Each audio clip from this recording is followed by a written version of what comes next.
दोस्तों, जल्दी से आप अपने चैनल और गुरुजी को सब्सक्राइब करें और इस घंटी पर क्लिक कर दें ताकि आपको पता चल जाए कि आपका इंग्लिश का पीरियड शुरू हो चुका है। हेलो स्टूडेंट्स, कैसे हो आप लोग? आई होप सब बढ़िया होंगे।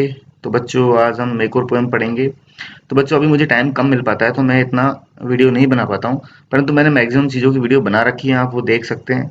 कुछ टॉपिक्स रह गए हैं। अब आपके एग्जाम्स भी स्टार्ट होने वाले हैं, मतलब वैसे तो स्टार्ट हो गए हैं बट इंग्लिश का पेपर तो भी बाद में है। सो जितना हो पाएगा मैं ट्राई करवाऊंगा। बाकी देखो, मेरी खुद की भी लिमिटेशंस हैं, तो इसलिए आप लोग रिक्वेस्ट तो करते हो परंतु मैं सब चीज़ें नहीं कर पाऊंगा। ऑनेस्टली बोल रहा हूँ, जितना हो पाएगा मैं वो करवा दूंगा। तो बच्चों, आज हम एक पोएम पढ़ेंगे, song for Saint Cecilia's day, John Dryden. तो जॉन ड्राइडन ने पोएम लिखी है, तो इसको हम समझेंगे। ठीक है, थोड़ा सा ऑथर के बारे में जान लेते हैं हम लोग। तो ऑथर का जन्म 1631 और बोल सकते हैं डेथ 1700, ये उनका लाइफ स्पैन था। मतलब मोटा मोटा ये बोले कि ये इनका लाइफ स्पैन हो गया। अब इस लाइफ स्पैन में ये पोएट भी रहे, क्रिटिक भी रहे, प्ले राइट भी रहे एंड ट्रांसलेटर भी रहे। मतलब कवि भी थे, नाटक भी लिखा करते थे, क्रिटिक भी थे, ट्रांसलेट भी किया है इन्होंने अलग भाषाओं से, मतलब किसी और भाषा से इंग्लिश में, इस तरीके से। तो ये बहुत ही वर्सेटाइल और बहुत ही महान लेखक रहे हैं अपने टाइम के। ये रिस्टोरेशन एज को बिलोंग करते हैं। रिस्टोरेशन एज क्या है? देखो, ऐसा है कि 1649 में इंग्लैंड का जो राजा था ना, चार्ल्स फर्स्ट, उसको सत्ता से उखाड़ फेंका। ठीक है, और सत्ता चली गई रिबेलियंस के हाथों में, एक तरीके से जो विद्रोही थे ना, जो कि लीडर था उनका ओलिवर क्रॉमवेल, है ना। ओलिवर क्रॉमवेल, स्पेलिंग गलत थी मैंने क्रॉमवेल, ओलिवर क्रॉमवेल। तो ये ओलिवर क्रॉमवेल ने एक तरीके से बोल सकते हैं राज किया पूरे 11 साल। एक तरह मोटा मोटा देख सकते हैं कि भाई 1649, 1649 टू 1660 तक, 1660 तक ये आउटसाइडर्स ने एक तरीके से रूल किया इंग्लैंड पे, इनकी सत्ता चली। फिर 1660 में क्या हुआ, जो चार्ल्स सेकंड थे, चार्ल्स सेकंड जो कि चार्ल्स फर्स्ट के बेटे हैं, उनकी सत्ता आई वापस से। मतलब इंग्लैंड में वापस से मोनार्की आई, राजाओं का शासन आया दोबारा से। इसलिए इस कह सकते हैं कि मोनार्की को दोबारा रीस्टोर किया, पुनः स्थापित किया। इसलिए इसको बोलते हैं रिस्टोरेशन एज की शुरुआत। और रिस्टोरेशन एज चलती है 1660 से लेके 1700 तक, मोटा मोटा। तो ये टाइम रिस्टोरेशन एज का था। तो इसी दौरान, क्योंकि ये 1631 में जन्मे और इनकी जो एक्टिव पीरियड है, जिस दौरान इन्होंने सबसे ज्यादा अपनी लेखनी करी, वो पीरियड इनका यही था। इसी काल में इन्होंने सबसे ज्यादा लेखनी करी है। तो इसलिए कह सकते हैं कि पहली बात तो ये रिस्टोरेशन एज को बिलोंग करते हैं, इसमें तो कोई डाउट नहीं है। परंतु इस पूरी एज, क्योंकि इस पूरी एज में, इस टाइम में 1660 से लेकर 1700 के बीच में जॉन ड्राइडन ही सबसे बड़े राइटर थे। तो इसको एज ऑफ ड्राइडन भी कहते हैं, क्योंकि इनका इतना ज्यादा असर था, इनकी राइटिंग से इतना ज्यादा असर था इस पीरियड के दौरान, कि ये पूरा पीरियड इन्होंने ही डोमिनेट किया। और इनको इस पूरे काल को ही नाम दे दिया एक तरीके से एज ऑफ ड्राइडन, कि ड्राइडन का काल है। ये रिस्टोरेशन जो पीरियड था, ये 40 साल का बोल सकते हैं, इसे ड्राइडन का काल कह दिया गया। ये इंग्लैंड के पहले पोएट लॉरिएट भी रहे हैं 1668 में। देखो, पोएट लॉरिएट, उससे पहले इंग्लैंड में कोई जो शाही कवि बोलते हैं ना, वो मेन कवि, जो मुख्य कवि होता है, वो पहले ऐसा कोई पद होता नहीं था। परंतु इनके टाइम से बोल सकते हो कि वो पद स्टार्ट किया गया और इनको पहला इंग्लैंड का पोएट लॉरिएट बनाया गया 1668 में। अब इनके कुछ फेमस वर्क्स देखो। इनके फेमस एन ऐसे ऑफ ड्रामेटिक पोएसी 1666 में आया। ये एक निबंध है, बहुत ही फेमस निबंध है। हम लोग नेट की प्रिपरेशन के लिए, किसी भी कंपटीशन एग्जाम की प्रिपरेशन के लिए जिसमें मतलब इंग्लिश लिटरेचर आती हो, उसमें ये ऐसे जरूर पढ़ते हैं। इसमें ये बेसिकली इस ऐसे में बात करते हैं कि एक तो जो ड्रामा होता है ना, वो पोइट्री के फॉर्म में लिखा जाना चाहिए। नाटक को पोइट्री के फॉर्म में लिखा जाना चाहिए, ये इस बात का फेवर करते हैं, ना कि एपिक के फॉर्म में। ये इनका हमेशा, मतलब इस ऐसे में ये जोर रहा है कि भाई पोइट जो ड्रामा है ना, उसे पोइट्री के फॉर्म में लिखो। साथ में ये बोलते हैं कि इंग्लैंड का जो ड्रामा है ना, उसको डिफेंड करते हैं, है ना। और किसके किसके अगेंस्ट में डिफेंड करते हैं? एंशिएंट, प्राचीन राइटर्स और फ्रांस के, यानी फ्रेंच के जो राइटर्स हैं, उनके अगेंस्ट में जाके ये अपने इंग्लैंड के ड्रामा को डिफेंड करते हैं। फिर एब्सलम एंड एकिटेफिल आई, है ना। Mac Flecknoe, the Hind and the Panther, a song for Saint Cecilia's 1687 में लिखी गई ये पोएम जो हम पढ़ने वाले हैं। तो ये सब इनके फेमस लिटरेरी वर्क्स रहे हैं। तो ये बेसिकली आप देखा जाए तो मतलब इनका बहुत ही एक्टिव पीरियड रहा ये 1660 से 1700 तक, मोटा मोटा। वैसे 1690 तक ही मेन था, परंतु मोटा मोटा देखा जाए पूरा, क्योंकि जब तक डेथ हुई ये लिखते रहे, तो पूरा पूरा उसी को हम काउंट कर लेते हैं। तो ये इनकी इंपॉर्टेंट राइटिंग्स थी। और देखो, इन्होंने हीरोइक कुपलेट का बहुत ज्यादा इस्तेमाल किया, इसलिए इसके बाद में, इनके इस्तेमाल करने के बाद में हीरोइक कुपलेट बड़ा ही पॉपुलर हुआ। कुपलेट इन दो है ना। ये हीरोइक कुपलेट क्या होता है, किस तरह का होता है, इसकी डिटेल में हम नहीं जाएंगे अभी फिलहाल, वरना फिर अधिक समय इसी चीज में लगेगा। तो हीरोइक कुपलेट का इन्होंने बहुत इस्तेमाल किया, इसके बाद में हीरोइक कुपलेट फेमस हो गया। जैसे स्टैंजाज होते हैं, इतना बताता हूँ, 4 लाइन के स्टैंजा को हम क्या बोलते हैं, क्वाट्रेन बोलते हैं ना, 3 को ट्रिपलेट्स बोलते हैं। तो ये 2 लाइन का ही होता है कुपलेट, दोहा, ठीक है। इंट्रोड्यूस अलेक्जेंड्रीन, और एक स्पेशल लाइन, एक ऐसी लाइन, अब इसको भी हम डिटेल में नहीं समझेंगे फिलहाल, पर अलेक्जेंड्रीन नाम की एक लाइन जिसमें कितने मीटर कितने फीट होते हैं, है ना। तो बेसिकली एक डिफरेंट तरह की लाइन मान लो आप, तो जिसे अलेक्जेंड्रीन कहा जाता है, जिसकी कुछ स्पेशल क्वालिटीज हैं, ठीक है। तो ये जो लाइन थी, ये भी इन्होंने इंट्रोड्यूस करी पहली बार पोइट्री के अंदर, अलेक्जेंड्रीन। तो ये हमने ऑथर के बारे में थोड़ा सा जाना, मोटा मोटी चीज है कि फिलहाल तो क्योंकि हम पोएम पढ़ेंगे, तो इसलिए भी इतना ऑथर में मैं घुस नहीं रहा हूँ। तो मैंने जो मोटा मोटी चीज आपको बताई कि आपको इतना आइडिया होना चाहिए कि ये किस पीरियड से बिलोंग करते हैं, किस तरह के राइटर हैं, ठीक है। चलो अब हम आते हैं अपनी पोएम पर। स्टेंजा फर्स्ट पे आते हैं हम लोग। लंबी पोएम है, मैं थोड़ा सा ट्राई करूंगा कि ढंग से समझाऊं भी, परंतु थोड़ी स्पीड में मेंटेन करो। तो देखो, from harmony, from heavenly harmony, this universal frame began. From harmony, harmony का मतलब आप यहाँ म्यूजिकल स्ट्रक्चर है, म्यूजिक से देखो, यानी कि from harmony, from heavenly harmony, this universal frame began. जो यूनिवर्सल फ्रेम बिगेन, यानी ये जो संसार का, ये संसार, यूनिवर्सल फ्रेम का मतलब ये संसार का ढांचा, ये संसार, ये जो यूनिवर्स है ना, ये बनना शुरू हुआ। किससे बनना शुरू हुआ, किसके द्वारा, म्यूजिक के द्वारा। फ्रॉम हार्मनी, फ्रॉम हेवनली, और कौन सा music, Divya music, divine music, स्वर्ग से उत्पन्न हुआ म्यूजिक, यानी कि भगवान के द्वारा बोल सकते हैं प्रोड्यूस किया हुआ है, स्वर्ग से उत्पन्न हुआ म्यूजिक, ऐसा दिव्य म्यूजिक, उस म्यूजिक ने इस वर्ल्ड को बनाया, क्रिएट किया। when nature underneath a heap of zaring atoms थे, क्योंकि जब वो म्यूजिक ने इस संसार को बनाया, उससे पहले, यानी उस प्रक्रिया से पहले, जो ये प्रकृति थी, नेचर था ना, वो सिर्फ एटम्स के रूप में, अणुओं के रूप में पड़ा हुआ था। पूरी प्रकृति सिर्फ अणुओं के रूप में बिखरी पड़ी थी। Nature underneath a heap of jarring atoms थे, यानी कि कह सकते हैं जो ये पूरी प्रकृति है ना, वो हीप मतलब ढेर, किसके ढेर, जैरिंग एटम्स, बिखरे हुए अणुओं के ढेर के नीचे प्रकृति दबी हुई थी। ऐसा मतलब कवि ने कल्पना करी है कि जब ये म्यूजिकल क्रिएशन स्टार्ट हुआ, म्यूजिक के द्वारा जो ये क्रिएशन स्टार्ट हुई, पूरे वर्ल्ड का निर्माण शुरू हुआ, उससे पहले ये जो पूरी प्रकृति थी, वो अणुओं के, एटम्स के ढेर के नीचे दबी हुई थी। And could not heave her head, और अपना सिर नहीं उठा पा रही थी। अब देखो है, नेचर का एक तो पर्सोनिफिकेशन कर दिया कि नेचर जैसे कि ढेर के नीचे दबी हुई, जैसे कोई इंसान दबा हुआ है किसी के नीचे, तो नेचर का क्या हो गया है, पर्सोनिफिकेशन हो गया, ठीक है। इसमें पर्सनिफिकेशन तो म्यूजिक का भी हो गया, सब चीजों, म्यूजिकल इंस्ट्रूमेंट का भी होगा आगे, है ना। तो नेचर का पर्सनिफिकेशन हो गया। And could not heave her head, और नेचर अपना सिर नहीं उठा पा रहे थे, तो वो पर्सनिफिकेशन हो गया, इंसान पर ट्रीट कर रहे हैं। पर्सनिफिकेशन मतलब होता है किसी भी निर्जीव वस्तु या किसी जानवर को या किसी भाव को, यानी कोई फीलिंग को हम इंसान की तरह ट्रीट करते हैं, इंसानी गुणों से सजा देते हैं, तो उसे पर्सनिफिकेशन कहते हैं। या नेचर को जैसे इंसान की तरह ट्रीट किया ना, कि वो एटम्स के नीचे दबी हुई है, जैसे कोई इंसान दबा हुआ है ना, और वो अपना सिर नहीं उठा पा रही है, नेचर अपना सिर नहीं उठा पा रही है, तो इसका मतलब ऐसे कोई इंसान सिर नहीं उठा पा रहा है, ऐसा ट्रीट किया गया, ऐसे कोई इंसान है ये। And could not heave her head, heave her head, और अपना सिर नहीं उठा पा रही। हीव हर हेड में क्या यूज हो रहा है, एक तो एलिट्रेशन यूज हो रहा है सीधा सीधा, पहली बात तो, ठीक है। एलिट्रेशन, क्यों एलिट्रेशन यूज हो रहा है, हीव, ह क्या है, एक व्यंजन है, व्यंजन की साउंड है, ठीक है।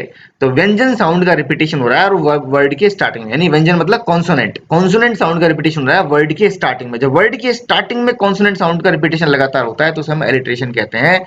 हीव हर हेड, अब क्या इसमें कॉन्सोनेंस भी है, तो हम आप देख सकते हैं कि देखो, कॉन्सोनेंस हम कब देखते हैं, जब पहले साउंड कॉन्सोनेंट हो, जो कि एलिट्रेशन में होती है, ठीक है, परंतु उसके तुरंत बाद में एक वोवल साउंड हो, जो कि बदल जाए, ठीक है। तो हीव हर, ही, ह, ही, ई साउंड आ रही है, और हर, अ साउंड आ रही है। तो हीव और हर में हम बोल सकते हैं कॉन्सोनेंट भी यूज किया गया है, कॉन्सोनेंस भी यूज किया गया है, कॉन्सोनेंस। हेड में नहीं, होगी हेड में ए आ रही है साउंड, हर हेड, तो दोनों ए, तो इसको नहीं लेंगे हम केवल हीव और हर को ले लेंगे, तो इसमें कॉन्सोनेंस यूज हुआ गया, ठीक है, कॉन्सोनेंस का इस्तेमाल किया गया। अब हम आगे देखते हैं। The tuneful voice was heard from high, arise you more than dead. अब एक धुन सुनाई दी, ट्यूनफुल वॉइस, एक आवाज सुनाई दी, जिसमें ट्यून, एक तान, एक ट्यून, मधुर आवाज सुनाई दी, वॉज हर्ड फ्रॉम हाई, आसमान से सुनाई दी, heard from high, arise you more than dead, और वो आवाज क्या बोल रही है, उठो, मोर देन डेड, तुम मरे हुए से भी गए गुजरे, तुम उठो। यानी तुम मरने से भी कोई परे कोई चीज होगी, मोर देन डेड एक तरह से हाइपरबली हो गई है, यानी अतिशयोक्ति, थोड़ा बड़ा चाक, कोई मरने से परे भी क्या होगा, है ना। तो मोर देन डेड, मरे हुए से भी आगे कोई हो, तुम वो हो। इस वक्त नेचर की कंडीशन वो बताई गई कि जैसे कोई मरने से भी कुछ ज्यादा कोई बुरी स्थिति में पड़ा हो, है ना। तो उठो, यू मोर देन डेड, तुम मरे हुए से भी आगे, तुम मोर देन डेड, तुम उठो, अपना सिर ऊपर उठाओ, एक ट्यूनफुल वॉइस ने ऐसा बोला। Then cold and hot and moist and dry in order to their stations leap, फिर ठंडे पदार्थ, गर्म पदार्थ, नम, सूखे पदार्थ, ये सब जो पदार्थ नेचर में व्याप्त हैं अलग अलग, ये सब के सब in order to their stations leap, उछल पड़े अपने अपने स्थान पे जाने के लिए, एक तरीके से टू देयर स्टेशन स्लीप, यानी जहाज, ये एक तरह से बोलते हैं। तभी तो अब आप इमेजिन करो, पानी सब एक जगह है, बर्फ ऐसी, मतलब बर्फ एक जगह इकट्ठा हो रखी है, मोस्ट ऑफ द बर्फ, है ना। रेगिस्तान ऐसे अलग अलग, एक जगह रेगिस्तान है, पूरा इलाका एक रेगिस्तान का, ऐसे इस तरीके से, थोड़ा ना रेगिस्तान, थोड़ा सा इधर है, थोड़ा सा उधर है, थोड़ा सा इधर है, थोड़ा सा उधर है, ऐसा थोड़ा ना है, एक जगह बड़ा सा रेगिस्तान है पूरा। तो ये ऐसा रियल में नहीं हुआ, परंतु ये एक म्यूजिकल, एक इनका इमेजिनेशन है कवि का, ठीक है। कि उन्होंने आवाज दी, एक आसमान से एक दिव्य आवाज, एक ट्यूनफुल वॉइस, उसने कमांड दिया कि उठो, तुम सब अपना सिर ऊपर उठाओ, और इतने में क्या हुआ, सब कोल्ड, हॉट, मॉइस्ट, ड्राई, ये सब के सब जो कण है, ये तत्व है, ये एलिमेंट्स है ना, ये सब खड़े हुए और अपने अपनी जगह चले गए। In order to their station leave, निकल चुके अपने अपने गंतव्य स्थान को, सब एक जगह इकट्ठा हो गए, अपने अपने स्थान पे इकट्ठे हो गए। एंड म्यूजिक पावर ऑबे, और म्यूजिक की पावर को ऑबे करने लगे, उस दिव्य म्यूजिक, उस डिवाइन म्यूजिक को, ये उसकी आज्ञा सुनने लगे। तो देखो आगे, the from harmony, from heavenly harmony this musical frame began, और इस तरीके से बोल सकते हैं, फ्रॉम, उस म्यूजिक से, किससे, दिव्य म्यूजिक से इस संसार का निर्माण शुरू हुआ। तो अगेन रिपीटेशन हुआ, सेम लाइन जो शुरू में दो थी, तो ये क्योंकि एक सॉन्ग है, ये क्या है, एक सॉन्ग है, और सॉन्ग में क्या होता है, आपने अक्सर गौर किया होगा, सॉन्ग में लाइंस रिपीट होती रहती है, रिपीटेशन। ये रिपीटेशन होता किस लिए है, ये रिपीटेशन इसलिए किया जाता है ताकि म्यूजिकल इफेक्ट लाया जा सके, पोएम के अंदर क्या लाया जा सके, म्यूजिकल इफेक्ट, इसलिए रिपीट की जाती है लाइन बार बार। साथ में रिपीटेशन का इस्तेमाल एम्फेसिस के लिए भी होता है, जोर देने के लिए, किस चीज पे जोर दिया जाए ना, तो भी म्यूजिक का इस्तेमाल किया जाता है, मतलब सॉरी, रिपीटेशन का इस्तेमाल किया जाता है, परंतु यहाँ पर है म्यूजिकल इफेक्ट लाने के लिए, यहाँ एम्फेसिस के लिए नहीं, ठीक है। फ्रॉम हार्मनी टू हार्मनी, तो म्यूजिक से लेके म्यूजिक तक, एक म्यूजिक से दूसरे म्यूजिक तक, through all the compass of the notes it rain the depths and closing full and man. तो आप अब देखो, ये जो लास्ट की तीन लाइन थोड़ी सी कंफ्यूजन, मतलब इनमें कंफ्यूजन काफी ज्यादा है, कंफ्यूजिंग लाइन है, परंतु मैं ट्राई करूंगा आपको इजी वे में समझा सकूं। तो from harmony to harmony through all the compass of the notes it ran, यानी कि कंपास, कंपास का मतलब एक्सटेंट, एक रेंज तक, एक हद तक, एक लिमिट तक, through all the compass of the notes it ran, यानी कि बोल सकते हैं कि उस दिव्य म्यूजिक, जिस हद तक वो म्यूजिक बजा, जिस लेवल तक बजा, जिस लिमिट तक बजा, the types and closing full and man, और वो जाके कहाँ जाके रुका, वो जो टाइप्स एंड मतलब म्यूजिक का गुबार, वो जो सारे डिफरेंट तरह के म्यूजिक, एक म्यूजिकल बोल सकते हैं कि असर, इफेक्ट जो था ना, वो कहाँ जाके बंद हुआ, क्लोजिंग फुल इन मैन, जहां पे इंसान का निर्माण हुआ। अब जब इंसान बन गया ना, तब जाके वो म्यूजिकल क्रिएशन बंद हुआ, यानी जो प्रोसेस चल रहा था, वो प्रक्रिया चल रही थी म्यूजिकल प्रोसेस, वो जाके कहाँ क्लोज हुई, मैन, मैन पे जाके क्लोज हुई, जब इंसान बन गया। यानी through all the compass of the notes it rain the types and closing full and man, यानी कि सारे जो म्यूजिकल नोट्स, यानी म्यूजिक का जो बोल सकते हैं लिमिट, रेंज, यानी किस हद तक म्यूजिक बजा, कब तक बजता रहा, ये कब तक प्रोसेस चलता रहा, the types and closing full and man, जब तक वो म्यूजिकल गुबार ने इंसान को बना नहीं दिया, म्यूजिक के उस इफेक्ट ने, म्यूजिकल गुबार ने एक तरह से इंसान को क्रिएट नहीं कर दिया, तब तक वो असर चलता रहा, वो प्रोसेस चलता रहा। तो समझ में आ गया पहला स्टेंजा कि किस तरीके से कवि ने कल्पना करते हुए बताया कि किस तरीके से म्यूजिक से ये वर्ल्ड क्रिएट हुआ है।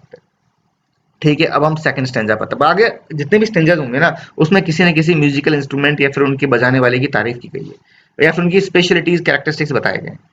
तो देखो आगे, what passion can not music raise in quell, है ना। व्हाट पैशन, वो कौन सा जुनून है जो म्यूजिक उठा नहीं सकता या क्वेल, दबा नहीं सकता।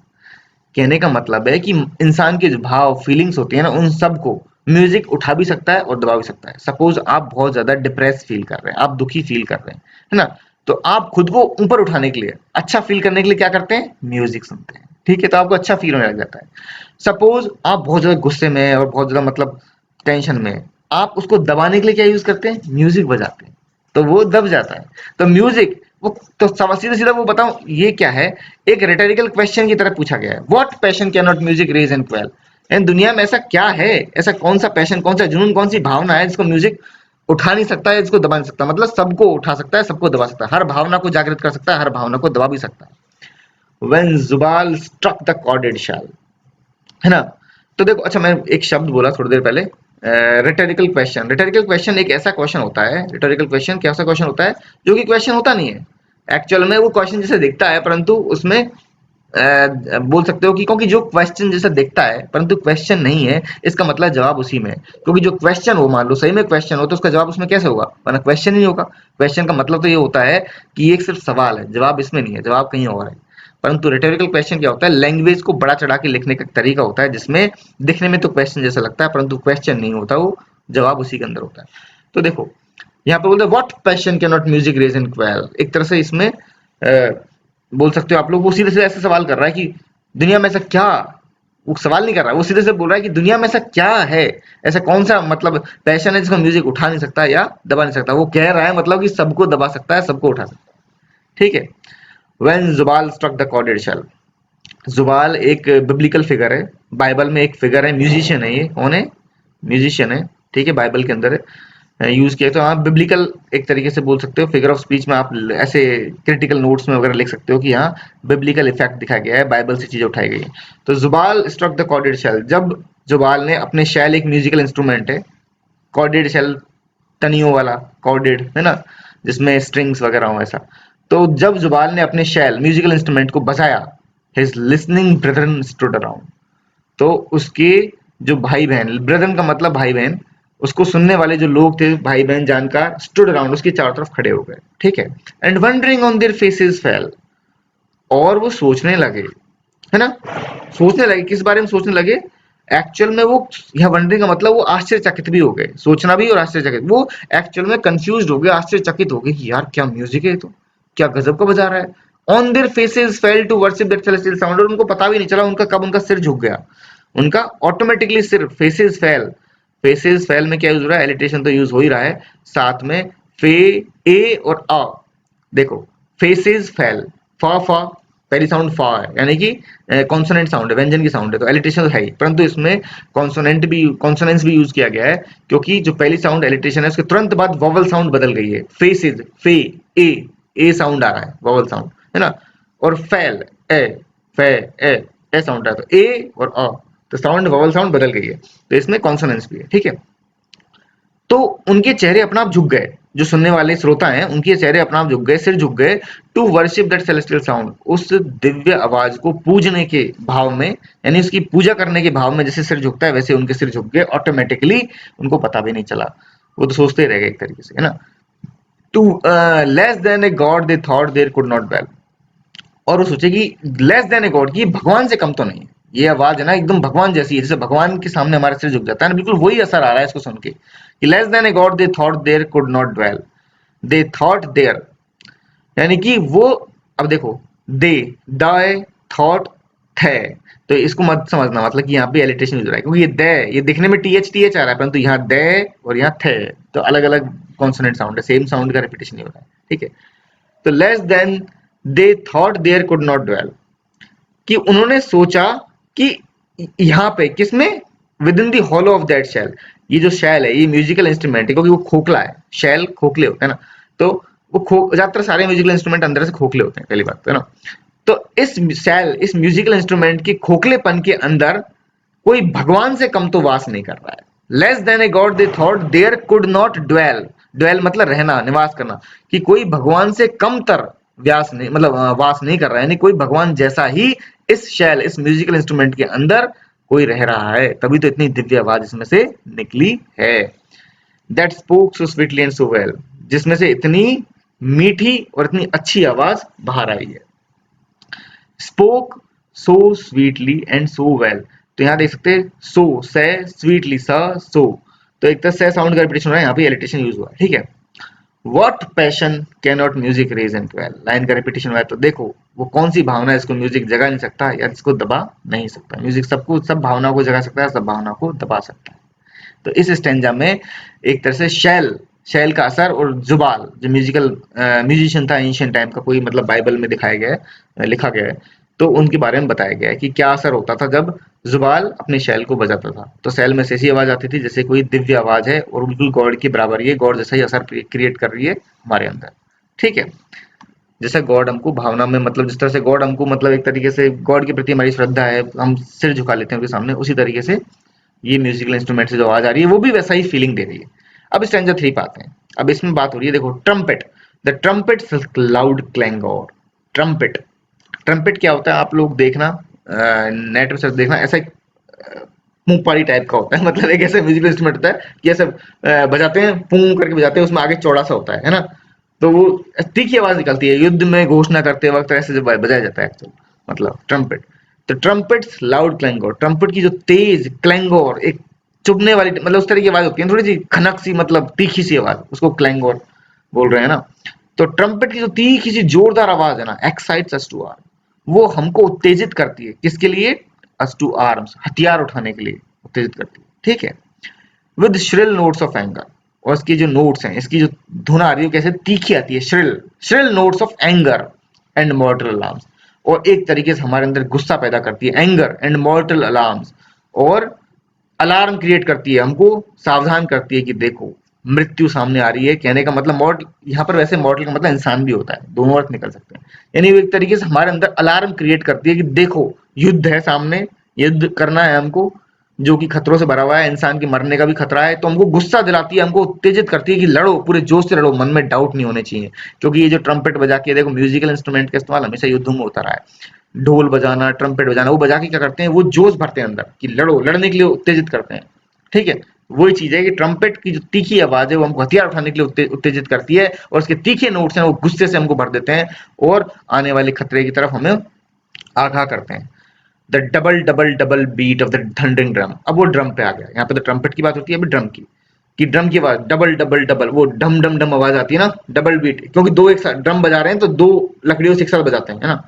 तो डबल बीट थंडरिंग ड्रम, गर्जना करते हुए ड्रम की जो डबल बीट सुनाई दे रही है, क्राइज हाक द फो कम, वो हमको आवाज दे रही है कि देखो दुश्मन आ गए हैं, फोज कम, दुश्मन आ गए हैं, चार्ज चार्ज, आगे बढ़ो, it's too late to retreat, अब पीछे मुड़ने के लिए समय नहीं है, बहुत देरी हो गई है पीछे भागने, मतलब लौट के जाने के लिए, भाग जाने के लिए अब हमारे पास में समय नहीं रहा है, बहुत देरी हो चुकी है, अब दुश्मन सामने आ गया है, उठो, आगे बढ़ो।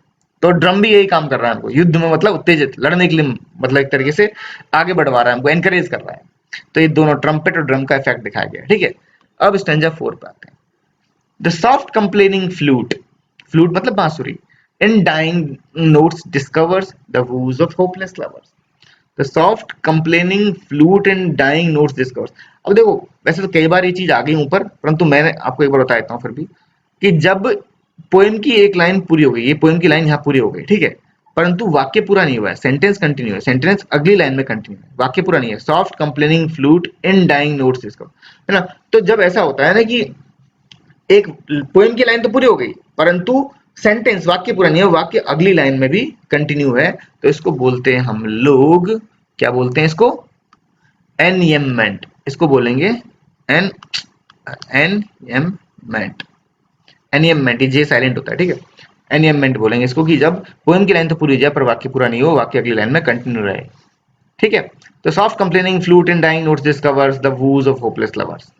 ठीक है, तो जो फ्लूट है, बांसुरी है, उसकी आवाज कैसी है? बहुत सॉफ्ट होती है ना। कंप्लेनिंग का मतलब शिकायत करती हुई, एक तरह से सॉफ्ट कंप्लेनिंग फ्लूट, यहाँ पर एक तरह से फ्लूट का हो गया पर्सोनिफिकेशन, जैसे इंसान शिकायत करता है ना वैसे, यानी कि फ्लूट की आवाज में एक शिकायत फील होती है। किसकी शिकायत? एक्चुअल में होपलेस लवर्स, जो निराशावादी, मतलब निराश से भरे हुए जो लवर्स हैं, प्रेमी है ना, वूज, उनके दुख को दर्शाती हुई। Soft complaining flute and dying notes discover the woes of hopeless lovers, यानी फ्लूट की जो आवाज है, डाइंग नोट्स, देखो एक होता है हाई नोट, ऊंची आवाज, ऊंचे सुर को ले जाना, और एक सुर को नीचे ले आना, मंद, और एक ऊंचा तान लगाना, ऊंची आवाज ले जाना, और एक नीचे, डाइंग नोट्स। तो डाइंग नोट्स सॉफ्ट आवाज होती है फ्लूट की। तो सॉफ्ट आवाज में, डाइंग नोट्स में हमको पता चलता है, क्या पता चलता है? होपलेस लवर्स के दुखों के बारे में पता चलता है। Whose dirge is whispered by the warbling lute, और डर्ग मतलब शोक गीत, और यही चीज लवर्स की दुख की जो बात है ना, वो ल्यूट में भी पता चलती है। ल्यूट भी एक म्यूजिकल इंस्ट्रूमेंट है, थोड़ा गिटार सितार जैसा ही होता है, तनिया होती हैं, ऐसे बजाने का काम आता है ना। तो ल्यूट के अंदर भी, यानी कि ल्यूट में भी हमको वो सेम चीज फील होती है जो फ्लूट में होती है। ल्यूट भी लवर्स के दुख को एक तरीके से, शोक गीत को एक तरह से दर्शाता है। Whose dirge is whispered by the warbling lute. ठीक है, अब आते हैं यहाँ फ्लूट एंड ल्यूट की बात हो गई लवर्स के ऊपर। अब स्टैंजा 5 पर आते हैं। Sharp violins proclaim their jealous pangs and desperation fury frantic indignation.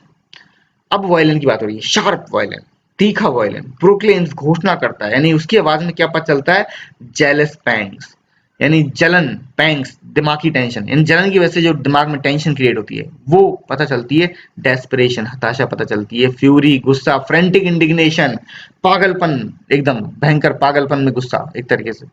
ठीक है, ये सब चीजें वायलेंस से हमको फील होती हैं। डेप्थ ऑफ पेन्स, दर्द की गहराई, हाइट ऑफ पैशन, जुनून की ऊंचाई, for the fair disdainful dame, किसके लिए, डिसडेनफुल डेम, डेम मतलब लड़की और सुंदर लड़की, और डिसडेनफुल मतलब घृणा से भरी, मतलब जिसके प्रति घृणा मतलब हमको हो जाए। तो राइटर बोल रहे हैं कि एक सुंदर परंतु घृणा के योग्य लड़की के प्रति, फेयर सुंदर, डिसडेनफुल घृणा के मतलब जो घृणा के पात्र हो, ऐसी लड़की के प्रति एक तरीके से, जिसकी एक तरह से आप बोल सकते हैं लवर उसके पीछे दर्द की गहराइयों में भी डूब रहे हैं और पैशंस की, जुनून की ऊंचाइयों में भी जा रहे हैं, ऐसी लड़की के प्रति घृणा हो को फील कराती है कौन, वायलन। अब क्योंकि एक्चुअल में ये एक तरह की थिंकिंग है उस वक्त की पोइट की, कि भाई लड़की को जो ये टाइम था ना, मिडिवल टाइम्स जो था, 14 सेंचुरी से 17 सेंचुरी के बीच का जो टाइम था, इन 3 शताब्दियों में वुमेन को बेसिकली ऐसा बोला जाता था, सुंदर लड़की है तो, जॉन डन ने भी लिखा है ना कि सुंदर लड़की है तो वो भाई वफादार नहीं होगी, वो बेवफा निकलेगी। तो लड़कियों को अक्सर ये इस तरह से कंसिडर किया जाता था कि वो सुंदर लड़कियां हैं तो वो वफादार नहीं होंगी, वो बेवफा निकलेंगी। तो इसलिए यहाँ पर एक तो जॉन ड्राइडन ने लाइन भी लिखी है कि डिसडेनफुल डेम, फेयर सुंदर है परंतु घृणा के योग्य है, मतलब पात्र है वो युवती। क्यों, और उसके तो ये जो वायलिन है ना, वो एक्चुअल में जो लवर्स हैं उनकी फीलिंग्स को दर्शा रहा है कि उनमें जलन की भावना आ रही है, उनमें, क्योंकि जलन की भावना मतलब क्योंकि सुंदर लड़की है तो बहुत से लोग पीछे पड़े होंगे, है ना, तो एक दूसरे के प्रति जलन की भावना है ना, डेस्परेशन हताशा की भावना कि मुझे नहीं मिल रही है ना, फ्यूरी गुस्से की भावना कि उसके साथ क्यों बात कर रही है, फ्रेंटिक इंडिग्नेशन पागलपन उसके पीछे भागने का, तो मतलब ये सब भावनाएं लवर की शो हो रही है। डेप्थ ऑफ पेन, दर्द की गहराई, जुनून की ऊंचाई, height of passion, for the fair disdainful dame, किसके लिए, उस सुंदर परंतु घृणा की पात्र युवती के लिए। ठीक है, ये वायलेंस शो कर रहा है। अब आगे stanza 6।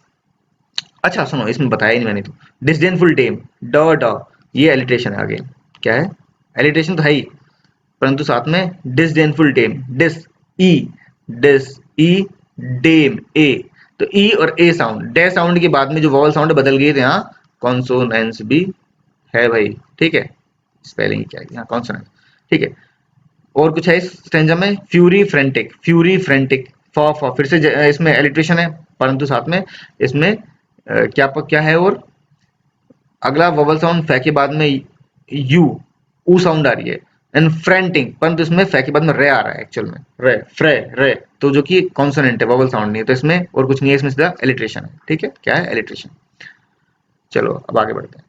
Stanza 6, but oh what art can teach, परंतु देखो, अब आगे राइटर लिखने पर देखो, oh what art can teach, कि कला क्या सिखा सकती है, what human voice can reach, और इंसान की आवाज कहां तक जा सकती है, द सेक्रेड ऑर्गन्स प्रेज, कि जो सेक्रेड ऑर्गन, जो पवित्र ऑर्गन क्या है, ऑर्गन एक म्यूजिकल इंस्ट्रूमेंट है, ठीक है, जो पवित्र ऑर्गन इंस्ट्रूमेंट है उसकी तारीफ में आप किस हद तक तारीफ कर सकते हैं, मतलब इंसान की आवाज किस हद तक तारीफ कर सकती है, या कला किस हद तक सिखा सकती है कि वो ऑर्गन जैसा मतलब उसमें आवाज निकल सके, कोई प्ले कर सके। एक्चुअल में देखा जाए तो ये एक रिटोरिकल क्वेश्चन है। क्या है ये, जो मैंने थोड़ी देर पहले बताया था ना, ये रिटोरिकल क्वेश्चन है, क्योंकि ये क्वेश्चन नहीं है, क्वेश्चन मार्क लग रहा है परंतु क्वेश्चन नहीं है।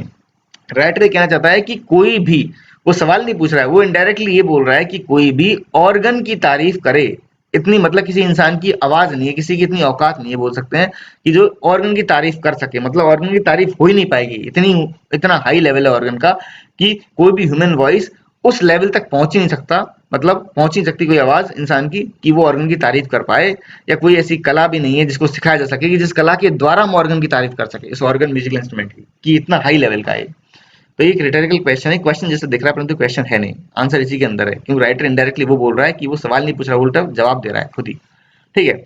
नोट्स इंस्पायरिंग होली लव, इसमें से नोट्स निकलते हैं वो होली पवित्र प्रेम को इंस्पायर करते हैं। Notes that wing their heavenly ways, और इसके नोट्स के पंख लग जाते हैं एक तरीके से और उड़ते हुए कहाँ पहुंच जाते हैं, हेवनली वेज, स्वर्ग की ओर पहुंच जाते हैं। To mend the choir above, ऊपर कोयर मतलब कोरस, जो स्वर्ग में जो एक ग्रुप में एंजल्स वगैरह कोई भी जो गीत गा रहे हैं ना, उनको बेहतर बनाने के लिए, मेंड, उनको बेहतर बनाने के लिए, मतलब स्वर्ग में संगीत चल रहा है भाई, म्यूजिक बज रहा है, लोग गीत गा रहे हैं, ग्रुप में गीत गा रहे हैं, उस गीत को और बेहतर बनाने के लिए ऑर्गन के नोट्स वहां तक पहुंच जाते हैं। यानी ऑर्गन की वॉइस, इसकी साउंड जो है ना, वो इतने उच्च लेवल की, इतनी डिवाइन, इतनी पवित्र है कि ये साउंड स्वर्ग तक पहुंच जाती है।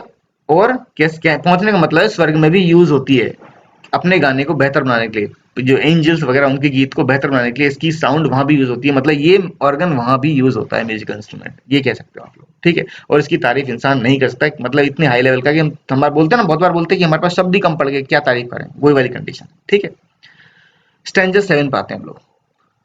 Orpheus could lead the savage race, Orpheus एक ग्रीक माइथोलॉजी में एक फिगर है, म्यूजिशियन थे भी ग्रीक माइथोलॉजी में, किसमें, ग्रीक माइथोलॉजी में। तो यहाँ पर बोल सकते हैं आप लोग Hellenistic factor, Hellenistic, Hellenistic device use हो गई, हेलेनिस्टिक इफेक्ट यूज हुआ है। हेलेनिस्टिक मतलब जो ग्रीक माइथोलॉजी में हो, है ना, तो यहाँ से ग्रीक माइथोलॉजी से हमने कुछ उठाया है, ऑर्फियस है तो ग्रीक माइथोलॉजी में यूज हुआ है, तो एक हेलेनिस्टिक इफेक्ट हो गया है, ठीक है। अब आगे बढ़ते हैं। Orpheus could lead the savage race, Orpheus जो था ना, वो इतना टैलेंटेड म्यूजिशियन था कि वो सैवेज, जंगली लोगों की जो प्रजाति थी ना, उसको भी कंट्रोल कर सकता था, उसको लीड कर सकता था, मतलब कंट्रोल कर सकता था अपने म्यूजिक के द्वारा, ठीक है। And trees unrooted left their place, और जो पेड़ थे ना, वो जड़ों से बाहर जाते थे अपनी जगह पे, पेड़ एक जगह होते हैं, अपनी जड़ों से बाहर जाते, मतलब अपना स्थान छोड़ देते।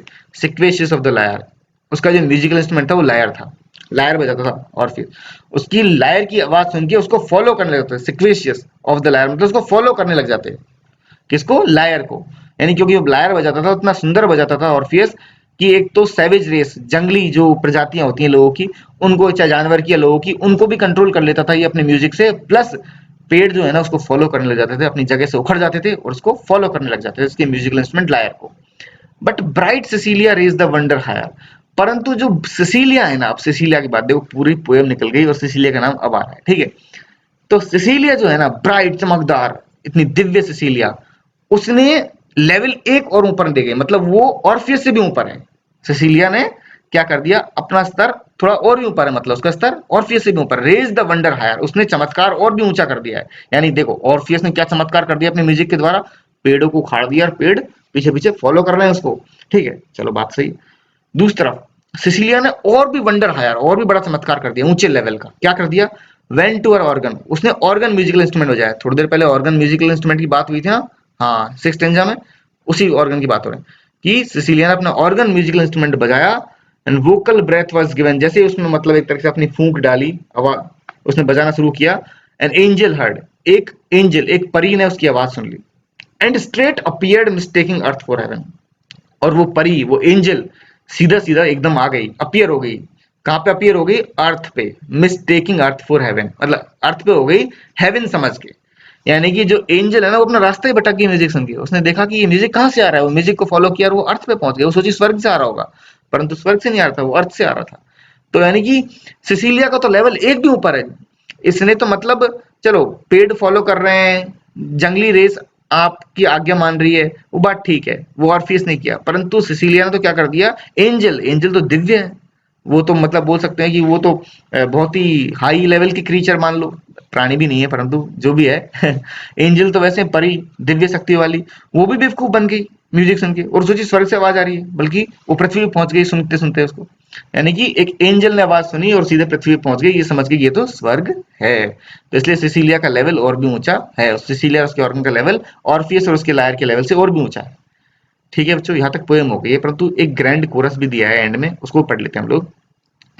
कोरस मतलब ग्रुप में कोई गीत गाए, जब 7-8 लोग मिलकर ग्रुप में गीत गाते हैं ना, उसे कोरस कहते हैं। As from the power of sacred lays the spheres begin to move, lays मतलब गीत, यानी पवित्र गीतों की शक्ति से the spheres begin to move, spheres मतलब ग्रह, ग्रह हिलने लग जाते हैं, चलने लग जाते हैं। And sung the great creators praise to all the blessed above, और सभी ब्लेस्ड अबव मतलब स्वर्ग में जितने भी दिव्य प्राणी हैं, उन सबसे ऊपर क्या है, क्रिएटर, जिसने सबको रचा है, उस क्रिएटर की प्रशंसा में गीत गाने लगते हैं, उस महान क्रिएटर की प्रशंसा में ये गीत गाने लगते हैं।